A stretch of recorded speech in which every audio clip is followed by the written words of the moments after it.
And welcome back. Hour number 2, Game Day 502. It is going down here. Rashawn Myers, Jay has 96.1 FM, 1450 AM. And I tell you what, Jay has very, very spirited conversation the first hour. A lot of talk about Louisville basketball, of course, a lot of recruiting. The thing I love about when we stop and we take that little time out is that we get to go out and, have discussions and conversations with folks out in the crowd. And, when I get told that at least we're on the right track and people are agreeing with me, it's like, at least I ain't getting up here and just talking crazy, because I feel like there's a lot of honest people here. So if they thought I was full of crap, they'd tell me I was full of crap. They'll let you know. You know what I'm saying? But I feel like we're on the right path. But I tell you what, man, just a big shout out to More Shenanigans once again for hosting us here. The Christmas Eve. I still think it's Eve because Christmas is on Monday. So that'd be Christmas Eve. This is Christmas Eve. It's going down here, 4521 Bardstown Road. Come on out. It is absolutely jumping tonight. People are in the building. They're excited. They're ready for some karaoke. They're ready for Santa Claus to come to town. Everybody's just in the Christmas spirit. We got the Christmas lights up. We got good drinks going down. Great food as always. It smells wonderful back there. Hopefully, I'm going to get me some of them chili cheese fries here in a minute. And then, of course, it's going to be karaoke tonight. Jay Hass is going to be out here. He's going to be singing Christmas carols. He's going to do Jingle Bells, maybe do Frosty the Snowman. Santa Claus is coming to town. He's taking requests. You know what the poetry thing I got to do tomorrow? What's that? I got to run 2 radio stations tomorrow by myself. Yeah, there. Oh, yeah. Are you going to record us? And you're going to record you doing Santa Claus is coming to town. Can you do it like little Michael Jackson? Can you do it?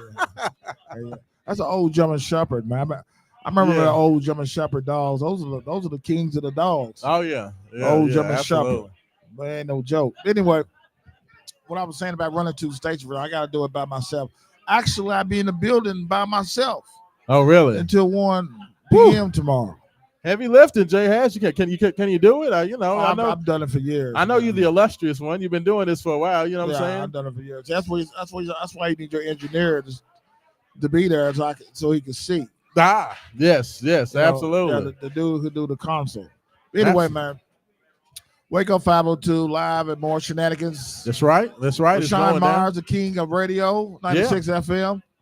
Yes, sir. And Rashawn, I tell you, we talked about Louisville football, the bowl game. We talked about Kenny Payne. We talked about we didn't talk about my main man, Lamar Jackson. Hey, you know what? Coming up, game of the year.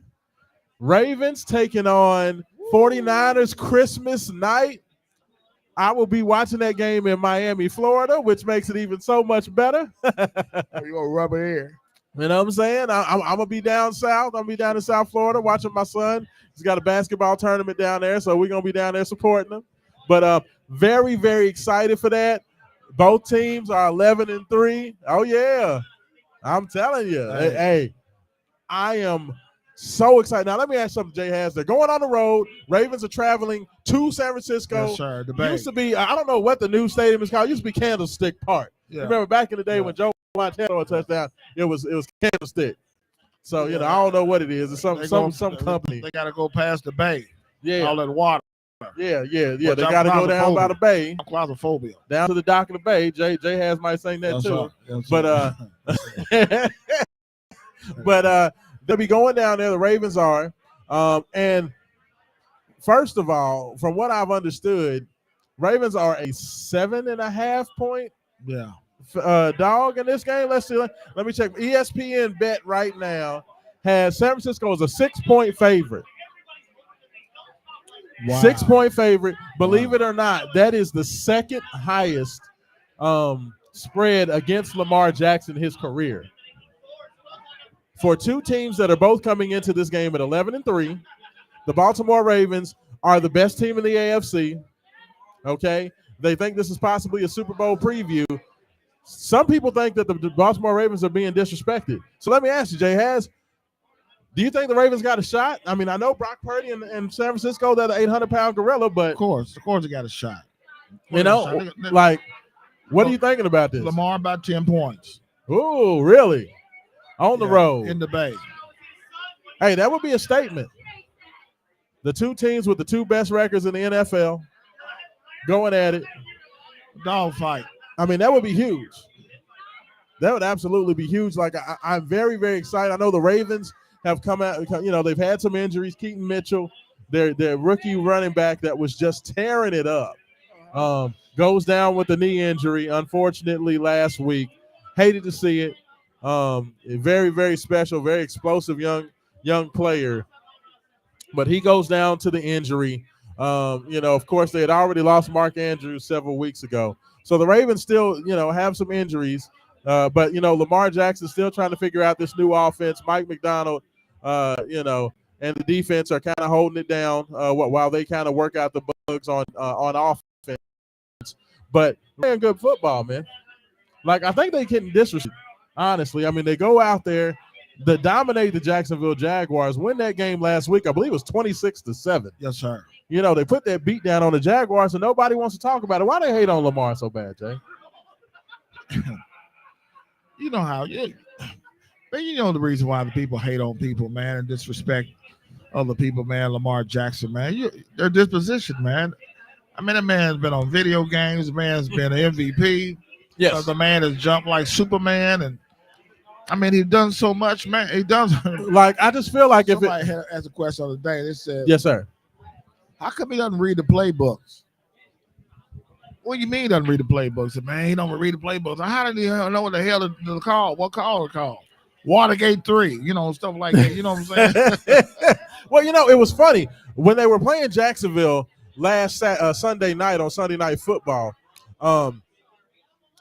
They said that, you know, like during the middle of the game, the Ravens were winning the game. They were up 10-7, but they hadn't really pushed out the lead. Well, the headphone in the helmet went out. You know, they have the headphones where the coach is calling the plays.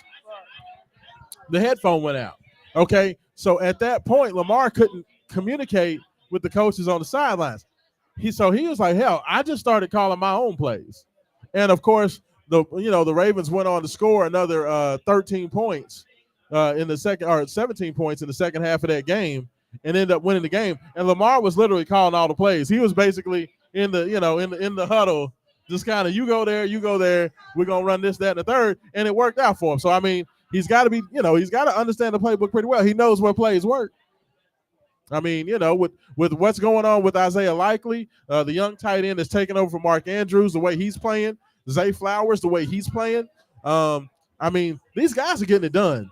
I mean, Odell Beckham is finally kind of stepping up and looking like Odell. He's looking like OBJ now.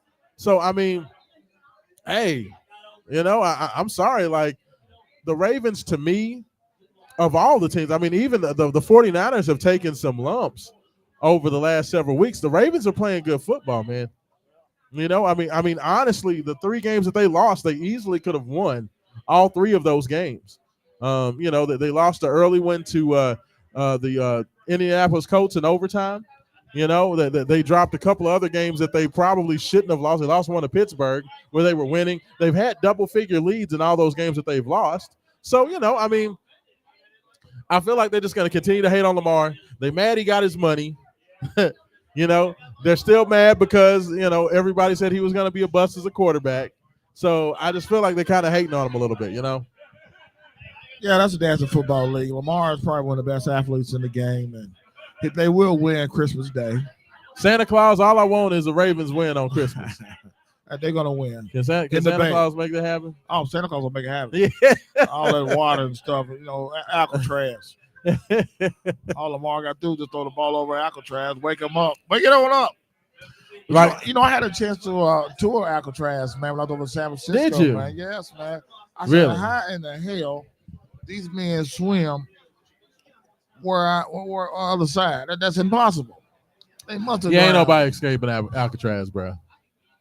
Ain't nobody escaping. Well, Alcatraz. When me and you talk about theory, psychology, when me and you talk about theory, yes, absolutely. We get deep when we talk about theory. Oh yeah. But yeah, man, Ain't nobody swimming across that water, dog. No sir. No sir. No sir. No sir. No sir. Who's that? The Rock. Do you remember that movie, The Rock, with the what's his name? The British guy, James Bond. What's his name? I can't think of his name. The old British dude. They said he escaped Alcatraz. Ain't nobody swimming that water, dog. No. Rashawn Mars, Wake Up 502, 96.1, the Beast of Radio. Rashawn is in the building.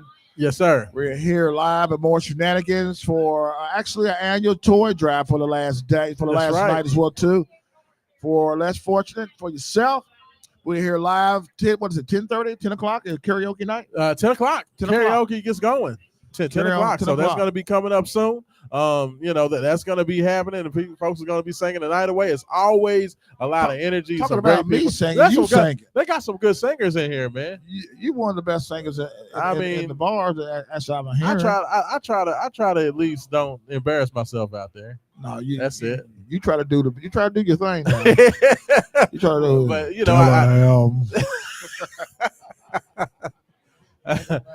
I might have some surprises tonight.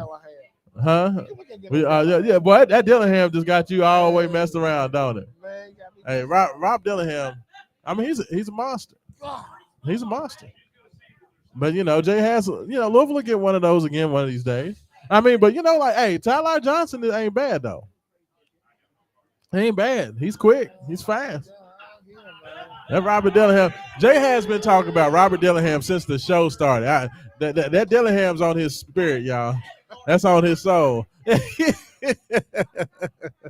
Rashawn, you was talking earlier about high school flights, about some of the top high school basketball players, local kids at King of the Bluegrass taking place. Mm-hmm. There's always been a team from out of town like Tennessee and Dallas, Texas, California, New York coming in to impress King of the Bluegrass. But Louisville has tremendous talent in this town. Yeah, no, there is a lot of talent here in the city. Damon King, a young man who was at Manual High School last year, transferred over to DeSales High School. Holy Cross told me that DeSales is afraid to play him. They said that DeSales tried to get out of the game.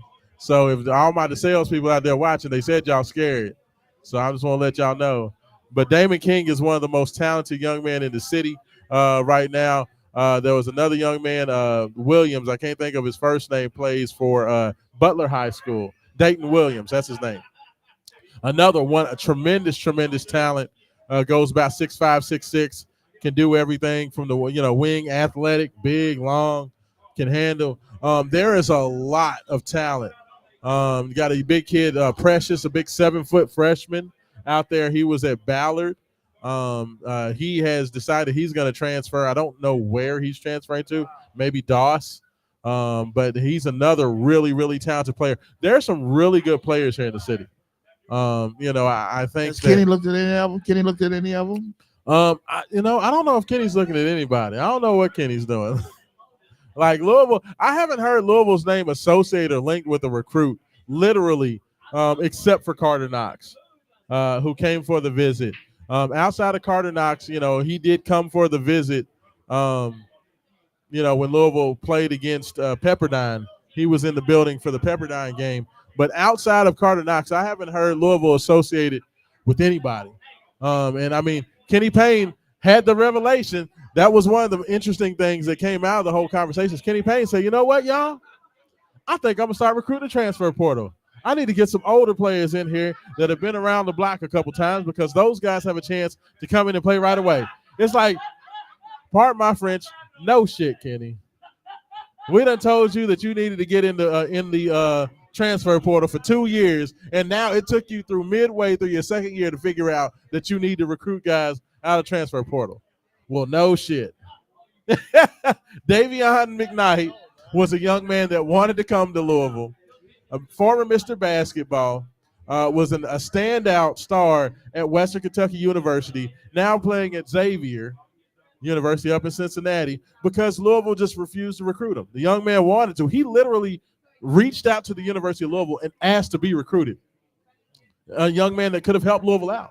A young man that could have been out there and been an impact, an impact guy for Louisville this year. Didn't get the call. Sean East, another young man, that was at, I want to say, Morehead State, transferred to Missouri. And now Sean East has been an all-conference performer both years at Missouri, one of the best players in the SEC. Another young man that wanted to come to Louisville that didn't get recruited. You know, I mean, there's been several of guys like that. I can't remember the big center's name, the big 7'4" kid, 7'5" kid that was the shot blocker for Western Kentucky. He wanted to come to Louisville. Well, he's not at Western no more, is he? He's not at Western. He's at undefeated Ole Miss. He's at undefeated Ole Miss, helping Ole Miss to be undefeated. Like, these are all kids that wanted to come to Louisville that Kenny Payne just literally said no to because he said, I want to build the right way with freshmen.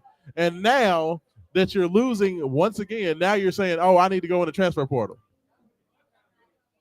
That bothered you, didn't it, yesterday? That hurt you, didn't it? Of all of the stupid things that Kenny Payne has said, and he said a lot of stupid things, mainly with Karan Davis being really close to the top, insisting that he's not in trouble. He just ain't traveling with the team, and he ain't on the bench, and he ain't anywhere. The fact that Kenny Payne is just now realizing that the transfer portal is important is the worst. And listening to him come to that realization live on the air last night, I almost walked out of the press conference last night, Jay has. Oh, he did when he was a player, when he was getting recruited. Like, that is the one thing that has been so frustrating to me about this whole situation with Kenny Payne since he got here. Has just been, it seems like he's been very slow. It's like common sense parts of the job that you think should be common knowledge and easily, things that should be very easy to figure out. He's had real struggles with the easiest parts of his job. And when you have that much of a struggle with the easiest parts of your job, you're not ready for that job. You know, that's something that you figure out at Morehead State. That's something that you figure out if you're at Spalding University. That's something that you figure out if you're at Eastern Kentucky University. That's not something that you figure out at the University of Louisville. If you don't know that the transfer portal is important and that you can go out and get third and fourth year players that have been productive in college and that helps your team when everybody else is doing it. I mean, hell, Jay has, how many teams went to the Final Four last year that were directly impacted greatly by the transfer portal? You had Kansas State, Florida Atlantic, Miami, all those teams, heavy transfer portal teams. Even UConn had a couple. Okay, talking about those were the teams that were vying for the championship last year. So obviously our coach didn't pay attention to shit that happened in the Final Four last year. How does that happen? Like, see, why you gotta bring this transfer portal? I'm telling you the truth. You speaking the truth. You know, I get up. Jay has. I get so frustrated, and I'm trying to get together because all our people on Wake Up 502, Game Day 502. I'm trying to work on it. You know, Wayne always calls it. One of our great callers, Wayne, always tells me I got to watch my blood pressure because I get too upset and I get too angry. So I'm trying to work on it. But I know you do. You like it when I get all angry. But I did. I just want to take the microphone and just be like, are you serious that you just now figured out that transfers is important? Like, man, he felt so dumb yesterday. I mean, I'm like, man, you don't have enough common sense or anything. It shouldn't be that hard, Jay has. Like, it just shouldn't be that hard. And it's unfortunate that we've been put in this position. But, you know, I am faithful, that this season will not drive me to the end of my wits. I think that Louisville is going to at least be hopefully competitive in a lot of these games. Make it entertaining. I'm going to be at the games. It's my job to be at the games. I've been covering University of Louisville for almost 20 years. I've been very blessed to watch great coaches, great players, and be a part of great teams both in football and basketball for a long time. So I'm going to continue to support them. I'm going to continue to support the coach and the players. But I can't lie to you and tell you that it's not been a struggle to continue to listen to some of these things and to watch some of these things transpire. So let me ask you, okay, let's just, since we know Kenny's going to be there, we're talking pure basketball now. Give me your starting five for Louisville. If you're Louisville moving forward, who are the five guys you're going with, and who are you going to play off the bench if you got a couple? Like, who are the dudes that you're going to roll with and say, now that we know Kenny's the guy, we're going into the ACC conference play, who are the guys that you're looking at? Johnson Point. Tyler, okay. Clark 2. Clark at the 2, okay. JJ 3. Mm-hmm. Hatfield 5. JJ hurt right now, though. Well, I'm just, you know. And I will use maybe Williams at that 4. Curtis Williams. You're going to get the freshman to start. You're going to have two freshmen to start come lineup. off that bench. Okay. I'm gonna tell you what, I like that. I especially like the backcourt. They finally decided to start both Tyler and Sky Clark against UK. I like that lineup. I thought that lineup did very well. I think that when you have both of those very dynamic ball handlers out there, it helps, especially because Clark is so good in that pick and roll. He's very, very good splitting the pick and roll. He's very good at that. I like what you got out of them. I like those two. Honestly, I don't know who you start between Mike James and Trey White. I say probably Mike James, just because I think Mike James is a lot better defender than Trey White. Trey White resembles like an old man on defense. Like his lateral quickness is terrible. And he likes to shoot too much. Why? So I'm not a fan of that. So give me Mike James at the 3. At the 4, honestly, I'm going to go with Brandon Huntley Hatfield at the 4. And listen to where I'm going with this. I'm going with Brandon at the 4 because Brandon can post up. He can step out and hit the mid-range J. Okay. He's semi-quick enough to be able to defend, okay. He's actually hustling on defense now. And then I'm going to tell you who I'm putting at the 5. A guy that you wouldn't even believe. Give me Emmanuel Okorafor at the 5. Let me tell you why. I'm going to tell you why, okay? Because the one thing I love about Manny, and hell, he may foul out in 15, 20 minutes because he fouls too much. But the one thing I love about Okorafor is that young man hustles his tail off. He hustles the rebound.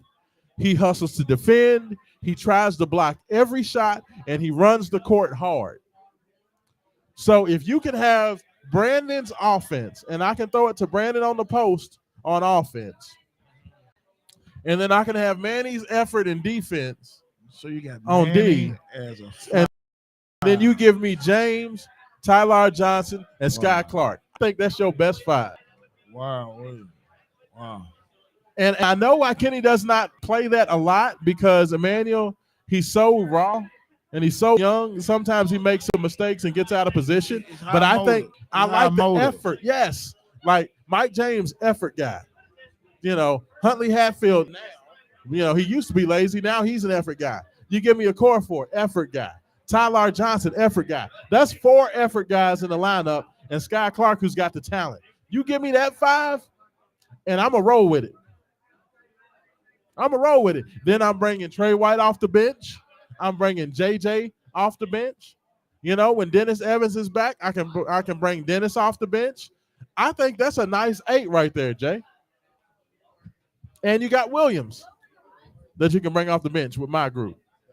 You know, like I think that's going to be guys who going to at least maximize your chance to win, because you have your best defenders out there, you have your best effort guys out there, and you got your best rebounders out there. You know, and I think you just have to just take that goal. I like a story to 5. Hey, I think it can work. Like the one guy, like Emmanuel Okorafor, he doesn't play a lot of minutes because he likes to foul a lot. You know, but I love his effort. Like, dude always plays hard. You see, he got in at the end of the game, scored 2 buckets. Bing, bing. Rebounded. He was trying to block shots. He's aggressive. You know what I mean? Like, hell, I'd rather get, I'd rather have to tell some kid to calm down and quit trying to block everything than to having to tell somebody to go out there and give me effort. Yes, sir. And the man that gives me effort. I mean, because at the end of the day, Louisville's losing anyway. And if they're losing anyway, at least give me guys that are going to give full out effort all the time. So, I mean, that would be the group that I go with. If you guys have any suggestions on it, I'd love to shoot me a message. Shoot the message on Facebook. Shoot the message on Twitter. So shoot the message on any of the socials medias that are out there. I would love to hear from you, your thoughts on that. But that would be my 5J because, I mean, from this is the thing. I'm going to let y'all know. Don't keep tweeting me about firing Kenny Payne. Don't keep tweeting me about it. Don't call me about it. Don't talk to me about it. Because we all understand the situation is with Kenny Payne now. We understand that Kenny Payne's job is pretty much done, okay? That more than likely he's going to be done at the end of the year.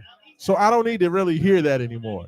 Like now I'm talking about Louisville basketball because they still got games they have to play. So since they got games they have to play, let's talk about what it's going to take for them to go out there and be successful. Because, hell, if I'm about to go to the games, I just don't want to be miserable every game. You feel me? I want it to at least be entertaining. I don't want to see Louisville go out there and get busted game after game. So, I mean, that's what I'm on. But, I think that they're going to have an opportunity with the talent that they have. I mean, you see the talent. You see what Tyler Johnson was able to do against Kentucky. You see what Scott Clark was able to do in stretches. Even Curtis Williams came out there and had some nice minutes. The biggest question has been the consistency. But every team isn't as good as Kentucky. Like, you should say feasibly that these guys could go out there and play well against Georgia Tech. They should be able to go out there and play well against Pittsburgh or Boston College. You should be able to see them go out there, compete in those games, and have a chance to win. Now, we know classically Kenny Payne hasn't won those games, and Kenny Payne didn't win them games. But, that's what I want to see. Like, at the end of the day, man, I'm still a basketball analyst, and I'm still a person that wants to analyze what's going on the court. I'm tired of talking about coaching searches. I'm tired of talking about coaching candidates. Y'all want my coaching candidates? Shaka Smart. Okay, look, and I'm going to get this over. I'm going to get it out of now, and then we can drop that. Shaka Smart, Jerome Tang, possibly, depending on what Kansas State, how they finish the year. Of course, Jay Wright, if that was a possibility. And Scott Drew. Those are my 4. Okay? Those are my 4. This will always be my 4. Baylor's coach. Those are my 4. Who are your coaches? And Haven Harrington wants Mark Jackson, by the way. I'll go ahead and say that since Haven Harrington ain't here.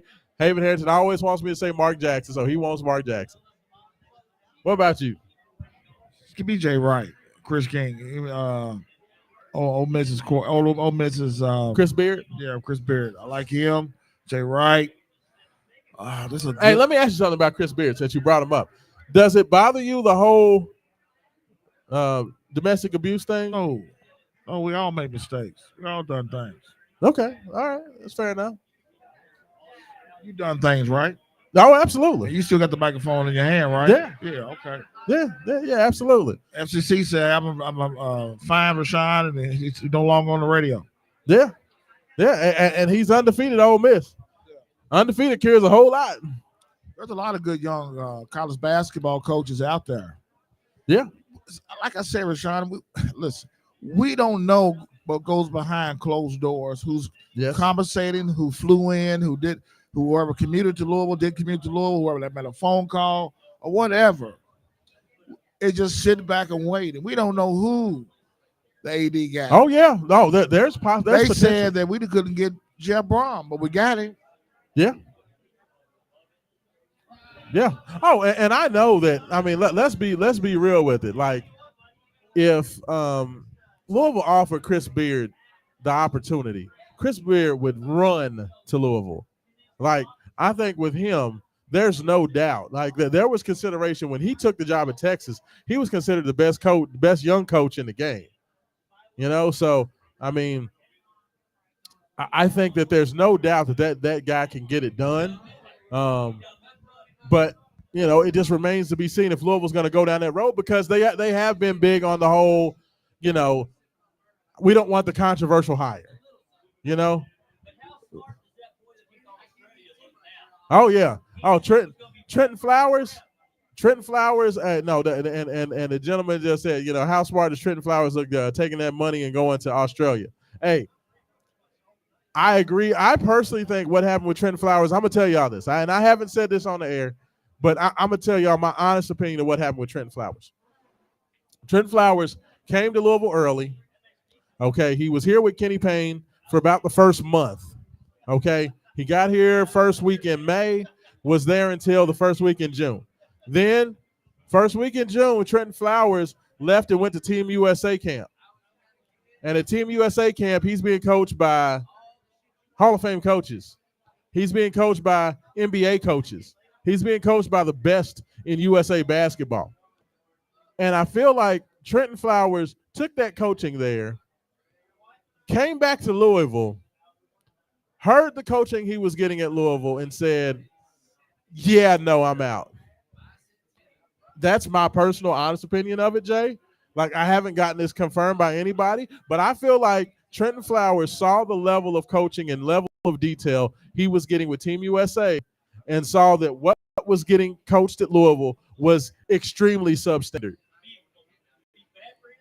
Yeah. He wasn't getting the coaching he needed, and he made a decision. And now, honestly, Trenton Flowers is on draft boards. I mean, he's playing over in Australia, but he's still getting looks. If you're playing well, the NBA is going to find you. Trust me. And I think that, I think that had a lot to do with it. I mean, that's the way I read it, Jay. Like I said, I haven't gotten anything confirmed, but honestly, I think when you do comparison shopping and you get the opportunity to get coached by the best, and then you get back to what you were dealing with, I think it makes a big difference. I do. I think it makes a big difference. So that's just kind of the way I look at the way that whole thing shook out. But I tell you what, man, like, I'm just hopeful we can just have an entertaining rest of the year. If they can just have that, figure out a way to get to 10, 12 wins, that would be awesome. Like, Louisville's sitting at 5 wins right now. I don't want to end the season with like 7, 8 wins. Like, we need to at least get to, let's get to double digits. Can we get to double digits in year 2? It's gonna be so very hard to even crack 12 to 15, 20 games. But you know what? Shout out to Jeff Walls and the University of Louisville women's basketball team. They took it on the chin versus UConn. They came back home, knocked off an undefeated Washington Huskies team, a team that was ranked in the top 25. I believe they were ranked number 23 when Louisville took them on. They figured out a way to get it done. So, they come back home off of a very difficult loss, and they figured out a way to get it done. So, you know what? That's going to be the team that I follow hard and heavy. You know what I'm saying? That's the women's. Yeah. Hey, you know what I'm saying? Olivia Cochran. You know what I'm saying? Not Asia Taylor. With a little shoot guard Taylor and all the rest up. Give me them young ladies. What? I know I've been wanting to ask you. I'm gonna ask you a question. Okay, go ahead. The LSU incident. Haley Van Leer? No, with the female disputed from the coach. Oh, yeah, with Angel. No, the other light-skinned girl who had a dispute with the head coach. I thought that was Angel Reese. They put off the team. No, they put off the team. There was another one? Oh, Lord. I ain't even seen that one. I mean, Angel Reese was gone for like 3 or 4 games. Somebody else. The big, thick girl, she's no longer playing. I can't think of the name. Your description, the big, thick girl. I can't think of the name. Well, I mean, look, Kim Mulkey is who she is. She is. It's all about her, and everything that happens at any program that she's on is going to be. She's judge, jury, and executioner, and anybody who steps out of line with that, she's going to shoo you away. So, I mean, you kind of understand that that's what you're signing up for when you have Kim Mulkey as your coach. So, I mean, I guess it is what it is. You know what I mean? Like, I don't know what that girl's name is. I got to tip my tongue. I can't think of her name, but she was suspended. No, for the whole season. No, I hadn't heard anything about that, but I mean, LSU after they took a loss early in the year, had an upset loss to Colorado, who's still I think undefeated. I think they up to number 7 now. But shaking off that early loss, they've been playing really well. So hey, Kim Mulkey's a good coach. She's just a terrible human being. She's like literally, if like Cruella DeVille was like a real person from 101 Dalmatians, that's literally Kim Mulkey. Wearing her weird, extra loud colors and feathers and all that foolishness. All kinds of care. I can't stand that woman. So, honestly, I hope Louisville gets an opportunity to play against LSU because I would love to see Jeff Walls and the Cardinals knock them off. That would make my year. Yes, sir. To see that happen. But hey, we'll see. I mean, so Sydney Taylor and the rest of them, Jada Curry, just all of them. I mean, Jefferson, the young lady, the transfer from George Mason, James Madison, excuse me. They are good. They got a lot of moving parts right now. They're still trying to figure out Jeff Walls' defense. They're still trying to get the offense smooth, right now. But they have a lot of talent. It's going to take them a little while. I think Walls is a lot like Pitino, where he likes to have his team. They aren't necessarily peaking early. They don't really start playing their best basketball until February. So I expect it to be the same with them. But with Olivia Curry, how much Olivia Cochran, how much better she's gotten, and just the talent of the other girls, they're gonna have another shot. So Louisville basketball ain't dead; it's just in a different form. You know what I'm saying? I hear what you're saying. That's the best we got, Jay, right now. Jay has. I mean, I got to take the wins where I can get them. I mean, my volleyball team let me down. They lost to Pittsburgh. I know. You know what I'm saying? Then Pittsburgh got whooped. I know. By Nebraska. I know. So, I think that the lady cards is basically what I got right now until Dan McDonald gets going with baseball. So I'm trying to look for things to help me kind of distract me from college basketball from the men. I'm looking for anything I can. Lamar Jackson and the Ravens are helping because they're ball out. So, this is all about, this is like the season of distraction. I'm trying to find any distraction I can. I mean, hell, Donovan Mitchell and the Cleveland Cavaliers ain't doing what they supposed to be doing. They keep losing. So they ain't making me happy. The Raiders, they went out and put 63 points on the Chargers the other day. So, I mean, that was all right. I mean, they still got a chance. But I'm looking for anything I can to distract me. I mean, Coach Pitino and St. John's, they've been entertaining.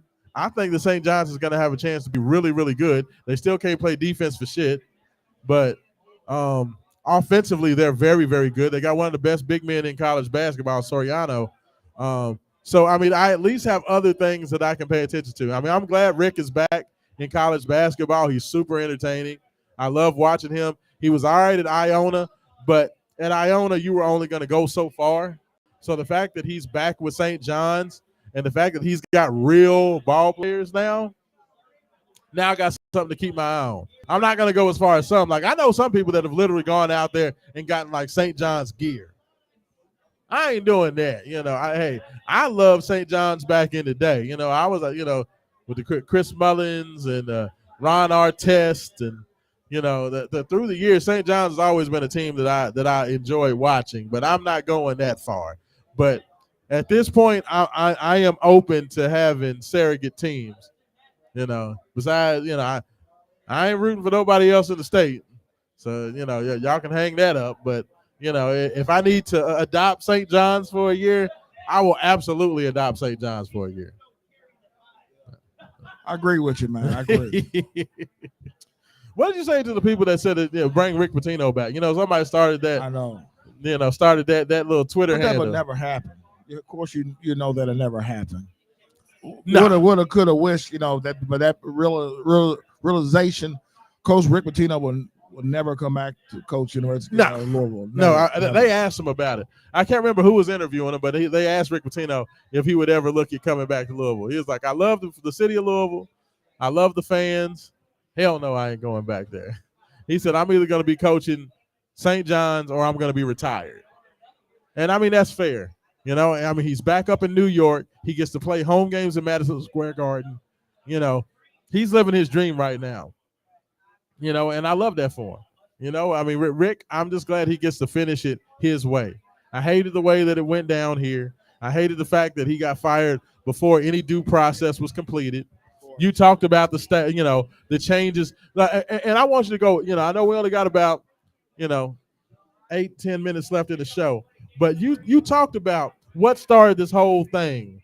And I do want you to just at least hit on that's gotten Louisville to where they are right now, Louisville basketball. Well, actually, the Commonwealth of Kentucky, the governor, Matt Bevins, investigated the University of Louisville men's basketball program. Actually, the board for the University of Kentucky set upon the Commonwealth of Kentucky in Frankfurt.